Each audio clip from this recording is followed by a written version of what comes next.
somebody saying that they've been struggling with lusts and desires and temptations, and they are not successful in living the life that they want to live. So they've been trying for years, and basically they do feel very demoralized. Please answer this question, that what should we do? Very honest question, a very raw question, a very necessary question. Much can be said very quickly. First and foremost, لا تيأسوا من رحمة الله, لا تقنطوا من رحمة الله. Never give up hope of Allah's mercy.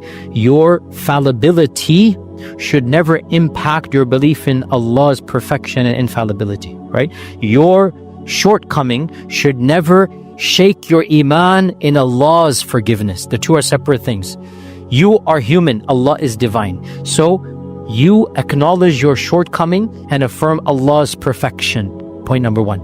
Point number two, never stop trying to be better. Understand, your salvation is not in perfection, but in your attempt at perfection. Memorize this point. Your salvation is not in perfection, because if Allah wanted you to be perfect, He wouldn't have created you. Angels already exist. Your salvation is not in perfection. You will never achieve perfection. Your salvation is in your attempt. You never give up. And take the example of the guy who killed 99 people, and still he kept on trying. Without a doubt, in my mind, this guy is a psychotic, without a doubt. I mean, you don't kill 99 people and you're normal, right? And on the Day of Judgment, he'll have to answer for the hasanat that he's done for that. But in his normal, non-psychotic, time frames, he would turn to Allah. And in turning to Allah, there's a genuine regret. His, madness, whatever, if we caught him in this world, we'd deal with him like a criminal. In the eyes of Allah, that sincerity was worth something. Brothers and sisters, you're dealing with your urges, your desires, your interactions, your porn, whatever. It's not anywhere near the guy who killed 99 people. So be gentle on yourselves. If Allah could forgive him, wallahi, you are forgiven if you turn to Him, if you turn to Allah constantly. So keep on trying. And then one other point, multiple points I can give. Incentivize your guilt to be productive for the ummah. Because shaitan, listen to me, wants you to use your guilt to withdraw and to not do something for the ummah. Shaitan succeeds when you withdraw.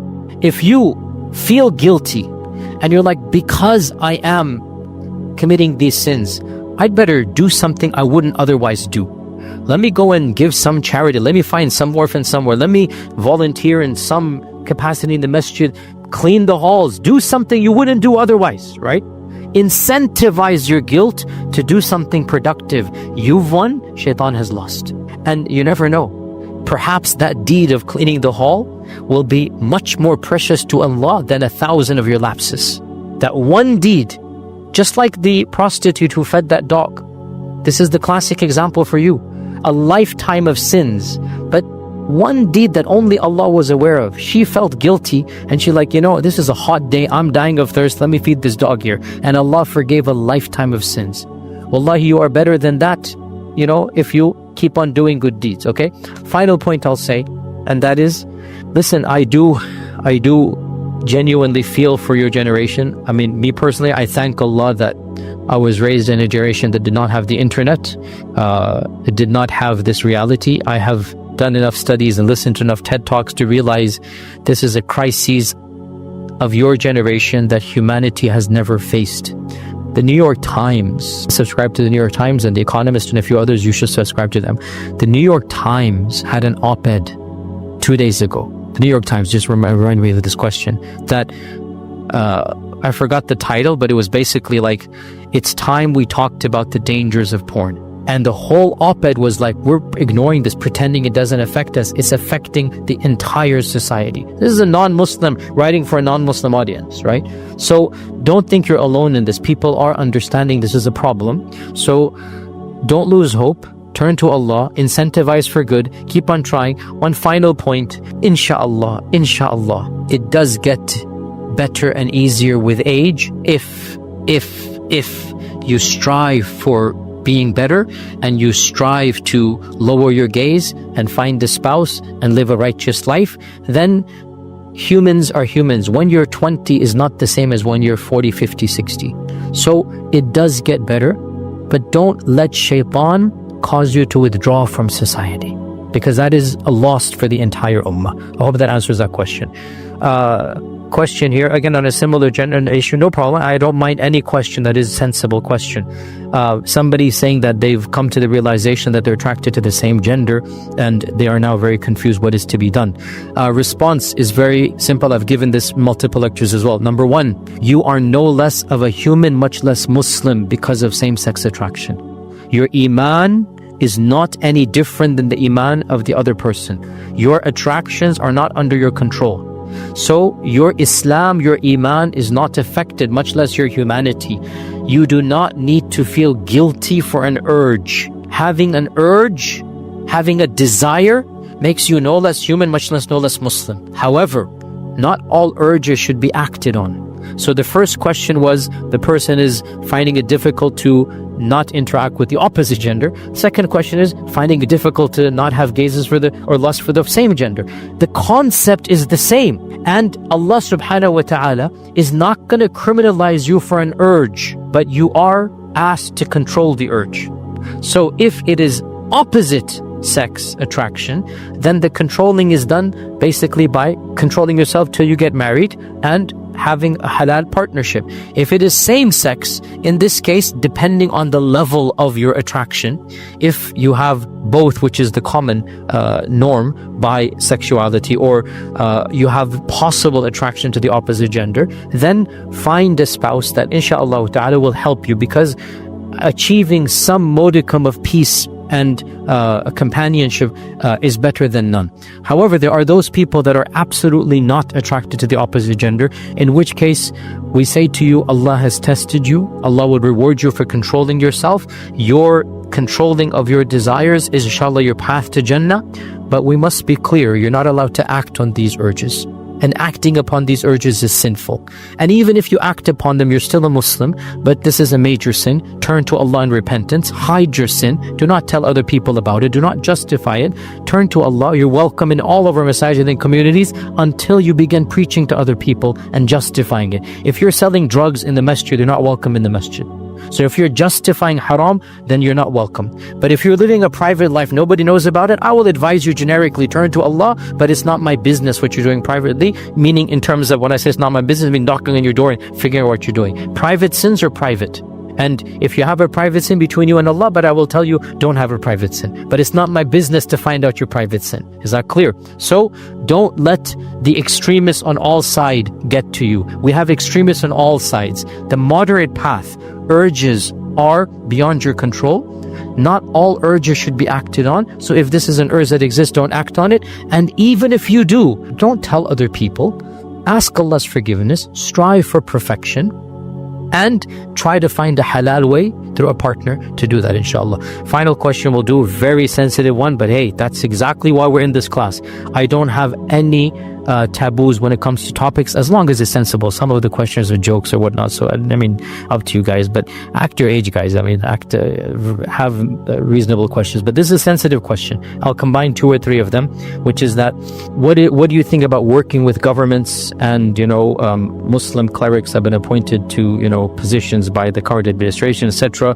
What are your thoughts on all of this? Listen, these topics, the general rule is you weigh the good and the bad. And if you believe the good outweighs the bad, then you are permitted to engage in that course of action. The problem comes, weighing the good and the bad is somewhat relative, and it is somewhat subjective, and it is somewhat ijtihadi. And it is because of this that you do not find me, generally speaking, criticizing people who make these decisions. My own choices are clear to all of you. This is my choice. I have to answer to Allah. If somebody weighs the pros and cons and figures that in their case it is better for the ummah that they get involved, that's between them and Allah. I have the right to disagree. But I don't have the right to doubt their intentions.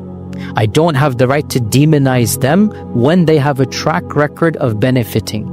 The only time I will demonize, the only time I draw the line is when they say or do something that does not have any excuse.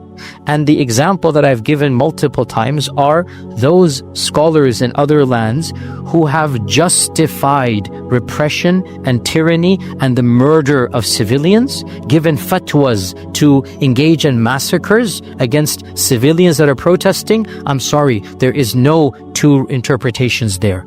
You have lost the plot. However, generically saying that the current ruler is better than chaos, not because I love the ruler, but because fighting against him will lead to civil war, I might disagree, but I've never demonized that group of scholars. They have the pros and cons weighing it, and that's their perspective. The same goes over here. I might disagree. I would personally not do that, and that's my life here. You see that.